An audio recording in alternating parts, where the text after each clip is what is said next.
আমাদের প্রাণপ্রিয় মাতৃভূমি বাংলাদেশের জাতীয় ঐক্য, নিরাপত্তা এবং রাষ্ট্রীয় কাঠামোকে শক্তিশালী এবং নিরাপদ রাখতে সদা সচেষ্ট থাকব। ৭১-এর মহান মুক্তিযুদ্ধ এবং ২৪-এর দুর্বার গণ অভ্যুত্থানের মাধ্যমে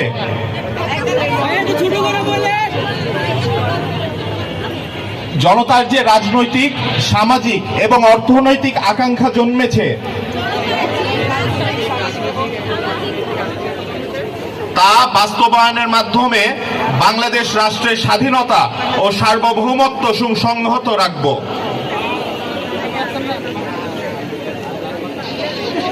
৭১-এর মুক্তিযুদ্ধে এবং ২৪-এর জুলাই অভ্যুত্থানের